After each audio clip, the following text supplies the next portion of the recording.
Do you want to give a quick update? I saw the champion names, but with the player icons switched, I did miscall which player was playing which champion. So, welcome to the Solo King. This is a Korean 1v1 tournament featuring all of your favorite players, teams, and champions from this season of Champions. Currently into our final best of 3 of the night as Faker on Azir will be taking on Cain's Kennen. So, some alliteration there.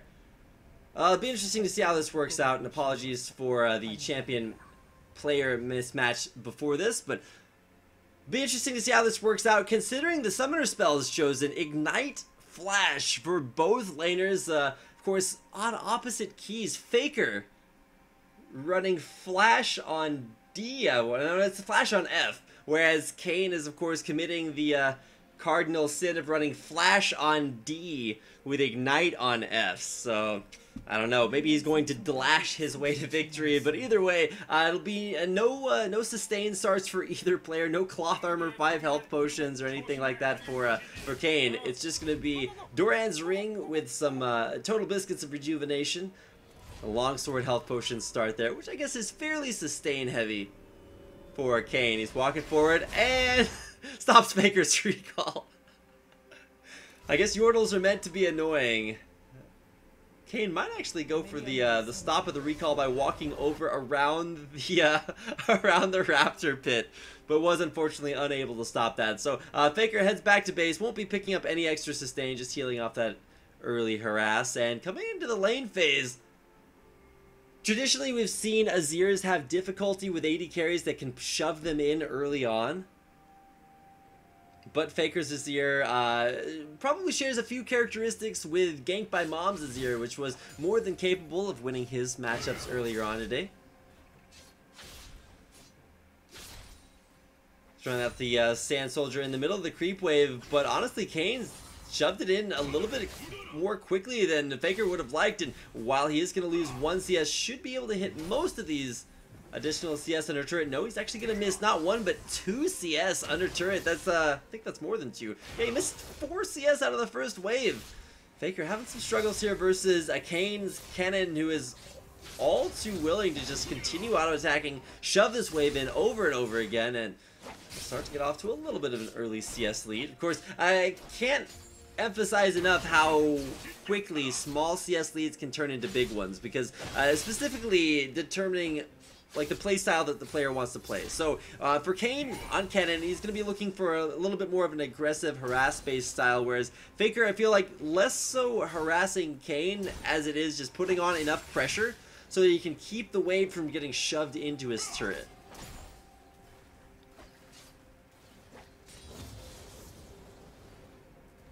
One strategy to keep the wave from shoving into your turret is to go for this like consistent auto attack harass, because when you auto attack, the enemy minions actually hit your body, they don't hit your minions, so your minions survive a little bit longer and can counter push more effectively. Now, that being said, it's actually kind of terrible to just take free damage from minions, but if it means getting the wave in a better situation, oh, level 3 gonna dash on in there with the lightning rush, Ignite can be pushed onto there, is Flash, will Faker go in for the all-in? If he flashes in, he risks getting hit in the face by a Shuriken. One more auto attack. Faker thinking about the flash. Of course, counter flash available there for Cain. Faker hits level 4. He's going to have a big health advantage here over Cain, but Cain will sustain in the lane. Faker, though, probably not a fan of my my rhyme game, but underneath turret, once again, one auto attack away from death, and with a big wave of minions pushing in here, Faker gonna get a equally large CS lead. He's trying to make Cain stop his recall back from base, and it actually will stop that.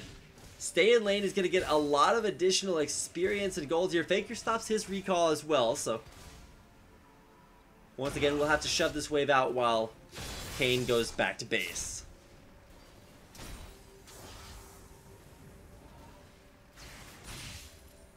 The biggest differential, at least as early on, was CS in favor of Cain, but now Faker has completely turned that around and is actually the one shoving Cain underneath his turret, really just punishing him for A, not bringing teleport, and B, having used his sustain up very early on. The Ignites both burned at the same time, but with the range advantage, or at least range harass advantage off of Sand Soldiers, which, you know, don't cause Faker to take damage.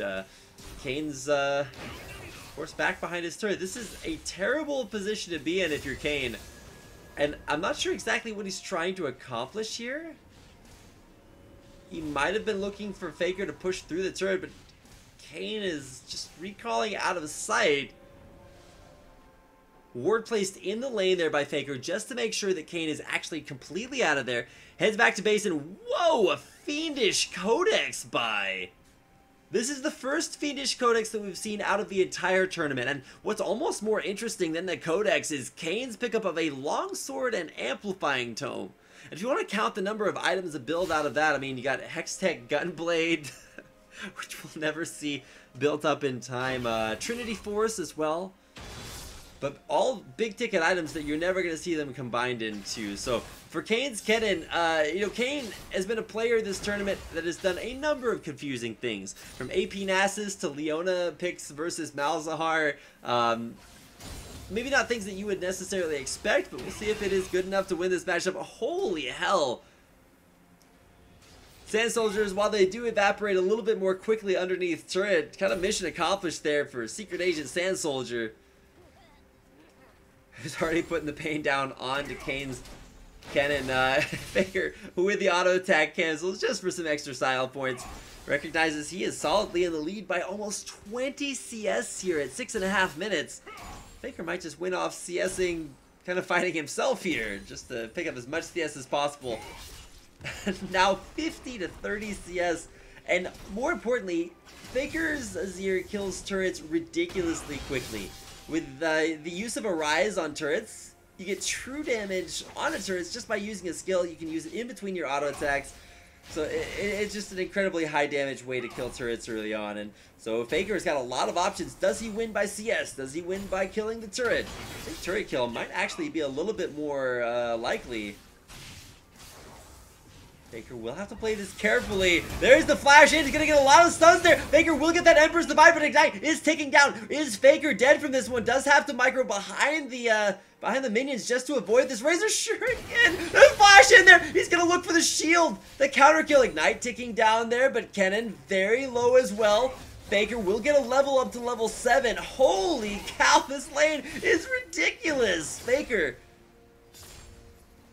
has already picked up a kill in this lane on my vocal cords, completely devastating them, and we'll look for damage on this turret, spamming out those auto attacks, and I think he just wins the game off this. There's the Arise cast on the turret, and Faker will take down game number 1. Some intense action. He'll spawn a turret of his own there.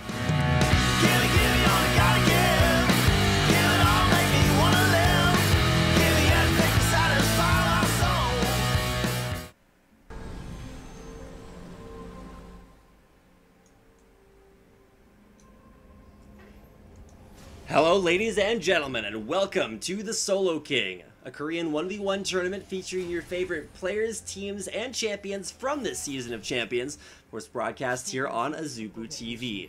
My name is Reed Rapid Melton, and I do want to welcome you to game number 2 in this best of 3 series between Faker and Cain. The winner will advance out of their group stage to the playoffs. Loser will go home, and for Cain, he is kind of up against the wall here. 0-1. Faker choosing Annie into his misfortune. Gonna go for a little bit of early trade action. Of course, Cain actually winning that exchange. Cain has put his first point into double up, and traditionally you want to save your skill point, but the matchup doesn't actually change depending on what point you put where. So you're probably gonna go with the same thing early on anyway. Earlier on, we did see Zephyr go for a very interesting misfortune strategy by walking around through the bush, getting a flank onto the mid laner level 1, and putting impure shots damage stacked up as he chased him down using that strut passive. But it's going to be a slightly different situation here for Cain, and what's most interesting here is that he actually didn't go back to base and pick up an extra potion. That is a little bit of an error when it comes to starting with a crystalline flask. Faker, though, has been... he's starting with a cloth armor and 5 health potions.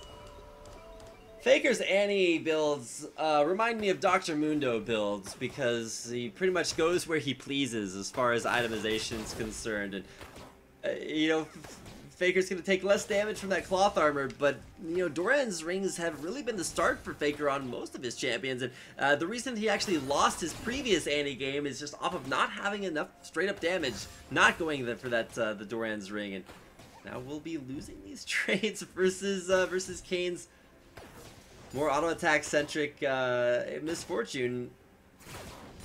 Faker continuing just to CS there with Incinerate. Actually does have the CS advantage, so at least that's something that he will have his in favor, at least momentarily, before the number of creeps in lane evens out. Oh, misses a CS there, so he'll go down one early on. Lands a nice stun. There's Incinerate in for the follow-up damage, and to be honest, for Annie, you actually probably want to go for more of a farm-based survival until level 6 strategy, because I don't know a Misfortune out there that in just a solid 1v1 matchup can sustain versus Annie's level 6 burst, specifically if you harass them down with Incinerates earlier on. But you can see the continual Pyromania stuns coming up, and even though they're only like 1.25 seconds, still gives you free trades with you know, Incinerate and Disintegrate. So you're going to like disintegrate them and then incinerate them. I feel like that should be song lyrics. Pretty sure Doa had a band in high school named Disintegrate Incinerate, something along those lines. Would have been kind of a metal band, but I'll have to ask him after this. Or if you guys want to tweet at GGDoa and let him know, ask him if that was the case. I'm sure he'll be glad to respond. So Faker being shoved up underneath this turret. Make it rain all over him with those bullets coming down from Arcade Misfortune. What that actually is, I will never know. Misfortune somehow uses her magical powers to cause light to rain down from the heavens, and somehow that light does damage.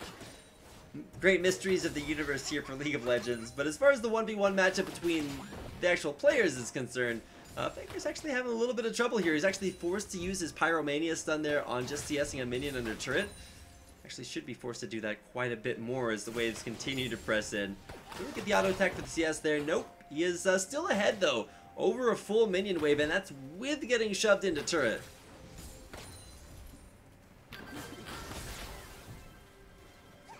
Mine are all in there, but the big difference is that Cain actually got stunned inside Faker's cannon minion creep wave.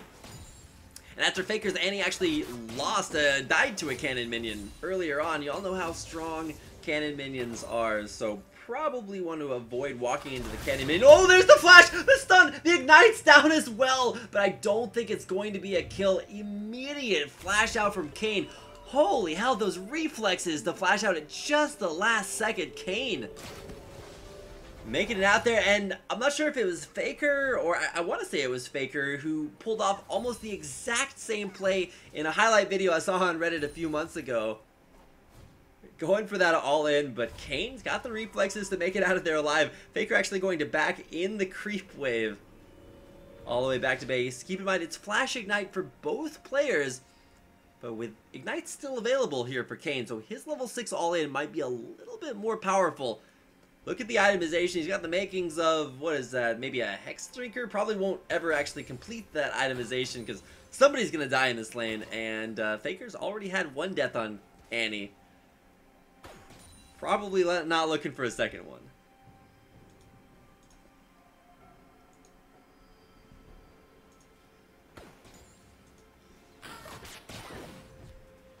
So with Cain's Summoner Spell advantage, he's going to be able to play this matchup maybe a little bit more aggressively.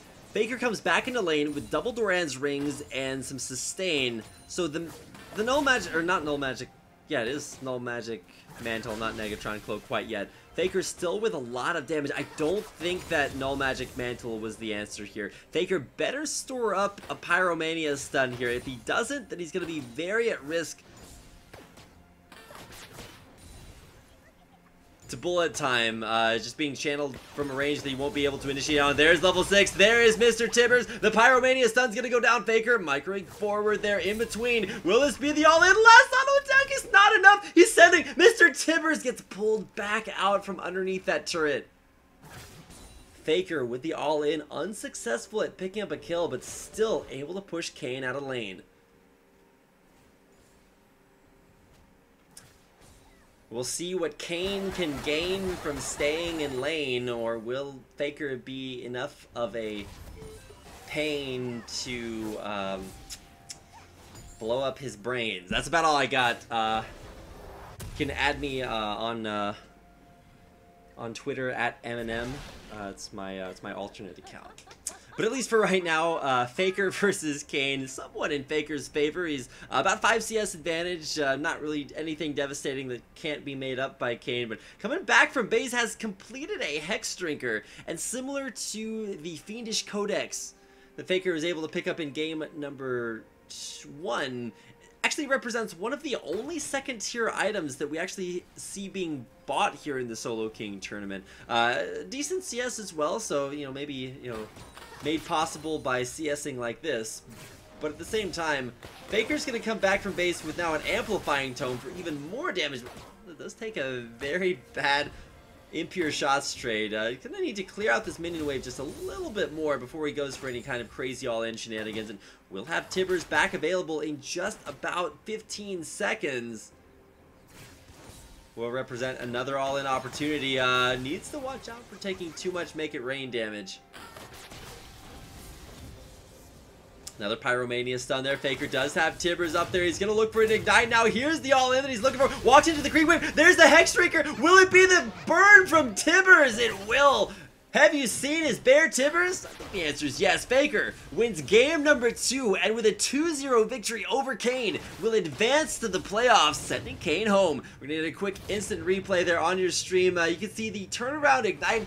Minions are doing damage. A nice Hex Drinker to block the Tibbers damage, but in the end, Mr. Tibbers is gonna have the final word. Faker with a 2-0 victory over Cain.